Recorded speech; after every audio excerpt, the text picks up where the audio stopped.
আমাৰ আজি ৰাতিপুৱাৰ পৰা সম্পূৰ্ণ কাৰ্যসূচী আৰম্ভ হৈছে আৰু বিশেষকৈ আমাৰ 5 বজাৰ পৰা ৰাতি 1 বজালৈ আমাৰ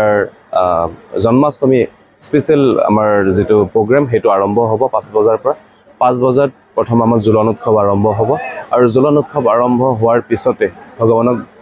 আমি অভিষেকৰ বাবে লৈ আহা হ'ব আৰু অভিষেকমত আমি বিভিন্ন প্ৰকাৰৰ ফুল ফল ঘিউ মৌ পঞ্চগব্য দেন আফটাৰ ভাৰতবৰ্ষৰ পবিত্ৰ নদীৰ পানীৰে তেওঁ স্নান কৰা হ'ব আৰু সকলোখিনি তাৰ পিছত স্বৰ্ণামৃত ৰূপে সকলোকে দিয়া হ'ব আৰু তাৰ পিছত ঠিক 8 বজাৰ লগে লগে আমাৰ ভগৱানৰ যেতিয়া অভিষেক শেষ হ'ব আৰু 9টাৰ ভিতৰত তেতিয়া আমি পাল্লকি উৎসৱ হ'ব ভগৱানৰ আৰু পাল্লকি উৎসৱ হোৱাৰ পিছত ঠিক 11 বজাৰ পৰা 12 বজাৰ ভিতৰত শেষ হোৱাৰ পিছত আমাৰ ভগৱানৰ ফাৰ্ষ্ট মহামংগল আৰতি হ'ব আৰু মহামংগল আৰতি পিছত সকলোকে 56 ভোগৰ ব্যৱস্থা কৰা হৈছে তাৰ পিছত মহাপ্ৰসাদৰ ব্যৱস্থা কৰা হৈছে আমি সকলোকে মহাপ্ৰসাদ বিতৰণ কৰিম আৰু 56 ভোগো বিতৰণ কৰিম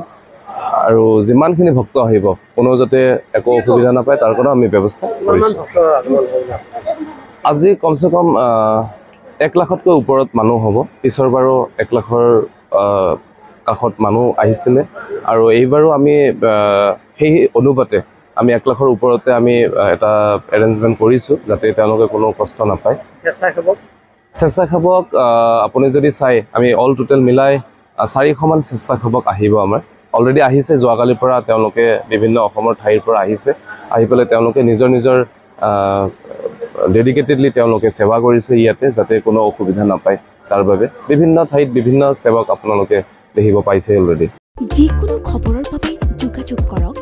7099017330 অথবা 70990179